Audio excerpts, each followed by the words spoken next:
আজকের জনতা রাজপথে স্লোগান দিয়েছে, একটা একটা লীগ ধর, ধরে ধরে জেলে ভর। যদি আওয়ামী লীগের কোন প্রেতাত্মা বাংলাদেশে কোন ধরনের সন্ত্রাসী কার্যক্রম চালাবার পায়তারা করে, যদি রাজপথে আসার সাহস করে, যদি কোথাও গোপনে মিটিং করবারও সাহস করে, আমরা জুলাই জনতার পক্ষ থেকে, এনসিপির পক্ষ থেকে আমরা জানান দিতে চাই, যেখানে আওয়ামী লীগের কোন দোসরকে পাওয়া যাবে সেখানে এটাকে প্রতিহত করা হবে। সম্প্রতি সরকার 30 কার্যদিবস সময় চেয়েছে জুলাই ঘোষণাপত্র প্রণয়ন করবার জন্য। আমরা সরকারের কাছে উদাত্ত আহ্বান জানাই যে 30 কার্যদিবস সময়ের কথা বলা হয়েছে, এই 30 কার্যদিবসের পরে 31 কার্যদিবসের যদি আপনারা যান, তাহলে বাংলাদেশের জনগণ যেভাবে রাজপথে নেমে এসেছিল আবারও রাজপথে নেমে আসবে। আমরা সরকারের কাছে দাবি জানিয়েছিলাম, গত 5ই আগস্ট বাংলাদেশের জনগণ ফ্যাসিবাদী আওয়ামী লীগের বিরুদ্ধে যে রাজনৈতিক সিদ্ধান্ত গ্রহণ করেছিল, সেই রাজনৈতিক সিদ্ধান্তকে আইনগত রূপদান করতে হবে। আমরা সরকার আজকে যে সিদ্ধান্ত গ্রহণ করেছে, আজকে পরিপত্র এসেছে, গণহত্যার দায়ে দল হিসেবে আওয়ামী লীগের সকল এবং তাদের সকল সহযোগী এবং অঙ্গ সংগঠনের সকল ধরনের কার্যক্রমে নিষেধাজ্ঞা আরোপ করা হয়েছে। সরকার যে সিদ্ধান্ত গ্রহণ করেছে, জাতীয় নাগরিক পার্টি এনসিপির পক্ষ থেকে আমরা সেই সিদ্ধান্তকে ইতিবাচক হিসেবে গ্রহণ করছি। কিন্তু দুর্ভাগ্যের বিষয়, অভ্যুত্থানের পরেও এই ফ্যাসিবাদী আওয়ামী লীগ, গণহত্যাকারী আওয়ামী লীগ এবং তাদের অঙ্গ সংগঠনের নেতাকর্মীরা বিভিন্ন সময়ে এই বাংলাদেশের রাজপথে তারা ঝটিকা মিছিল করবার মতো দুঃসাহস দেখিয়েছে। আমরা এখনো পর্যন্ত আওয়ামী লীগের যারা প্রেতাত্মা, আওয়ামী লীগের যারা দোসর, আওয়ামী লীগের যারা গণহত্যাকারী, তাদের বিচার কার্যক্রম এখনো পর্যন্ত দৃশ্যমান পর্যায়ে উন্নীত হতে দেখি নাই। এখনো পর্যন্ত আওয়ামী লীগের দোসরেরা বাংলাদেশ থেকে পালিয়ে যাওয়ার সাহস পায়, এই বিষয়কে আমরা নিন্দার সঙ্গে স্মরণ করছি। বন্ধুগণ আমার, আমরা সরকারের কাছে দাবি জানাই, সরকার যে পরিপত্র ঘোষণা করেছে সেই পরিপত্র অনুযায়ী আওয়ামী লীগের অঙ্গ সংগঠন, সহযোগী সংগঠন, ছাত্রলীগ, যুবলীগ, স্বেচ্ছাসেবক লীগ সহ অন্যান্য যতগুলো সংগঠন আওয়ামী লীগের পারপাসকে সার্ভ করেছে, প্রত্যেকটা সংগঠন এবং তাদের দোসররা তাদেরকে যেখানেই পাবে আইন শৃঙ্খলা রক্ষাকারী বাহিনী তাদেরকে গ্রেফতার করবে। বাংলাদেশের জনগণ স্পষ্ট করে জানিয়ে দিতে চায়, গত 16টা বছর ধরে বাংলাদেশের মানুষের ভোটাধিকার কেড়ে নিয়ে আওয়ামী লীগ বাংলাদেশে যে ফ্যাসিবাদ তৈরি করেছিল, আওয়ামী লীগ যে পলিটিক্যাল ক্যাপিটাল তৈরি করেছিল, বাংলাদেশের জনগণের সম্পদগুলোকে বিদেশে পাচার করেছিল। আমরা স্পষ্টভাবে জানিয়ে দিতে চাই, আওয়ামী লীগের পাতানো নির্বাচনগুলোতে আওয়ামী লীগ এবং তাদের দোসররা যারা অংশগ্রহণ করেছিল, তাদের সমস্ত সম্পত্তিকে বাজেয়াপ্ত করে দেশের কল্যাণে ব্যয় করতে হবে।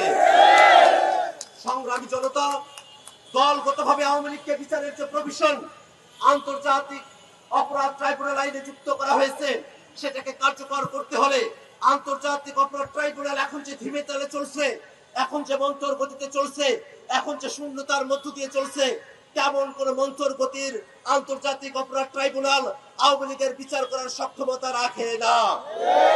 আমরা সরকারের কাছে আহ্বান রাখতে চাই, আন্তর্জাতিক অপরাধ ট্রাইব্যুনালকে পর্যবেক্ষণ করতে যে ধরনের ব্যবস্থাগুলো গ্রহণ করা প্রয়োজন, অবিলম্বে আন্তর্জাতিক অপরাধ ট্রাইব্যুনালকে পর্যবেক্ষণ করতে সে ধরনের ব্যবস্থাগুলো অন্তর্বর্তীকালীন সরকার গ্রহণ করবে।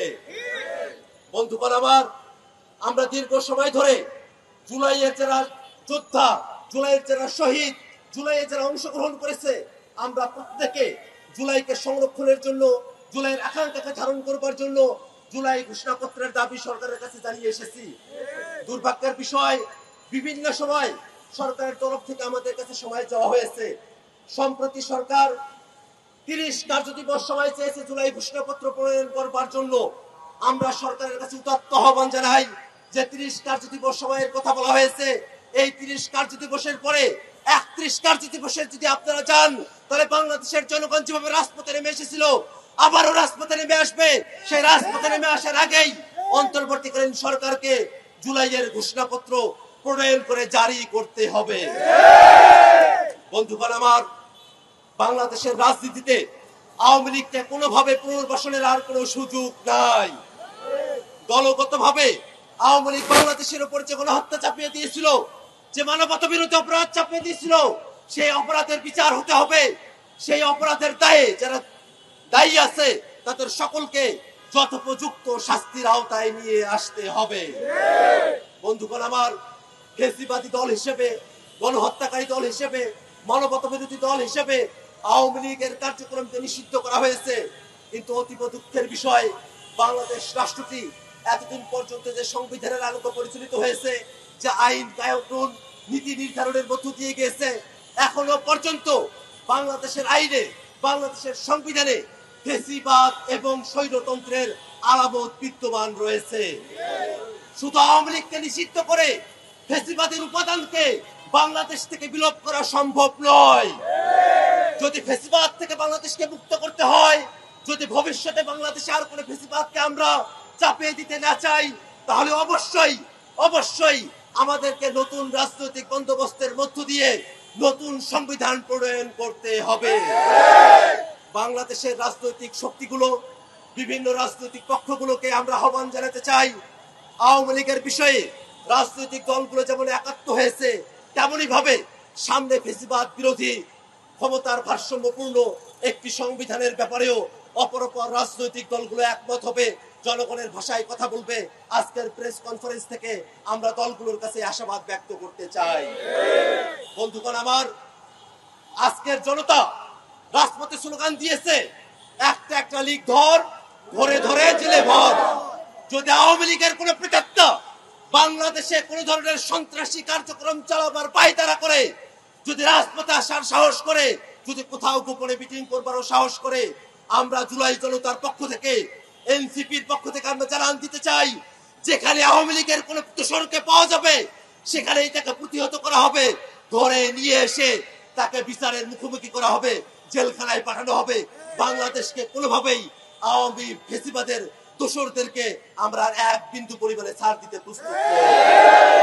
বন্ধুগণ আমার, এই আন্দোলনে বাংলাদেশের আপামর ছাত্র জনতা, বাংলাদেশের সকল রাজনৈতিক গোষ্ঠী যারা এই আন্দোলনকে সমর্থন দিয়েছেন, আন্দোলনের পাশে থেকেছেন, আপনাদের সকলকে জাতীয় নাগরিক পার্টি এনসিপির পক্ষ থেকে আমরা সাধুবাদ জানাতে চাই। আমরা আপনাদের সকলের অংশগ্রহণের মধ্য দিয়ে বাংলাদেশকে নতুন কাঠামোর মধ্য দিয়ে আমরা উন্নীত করতে চাই।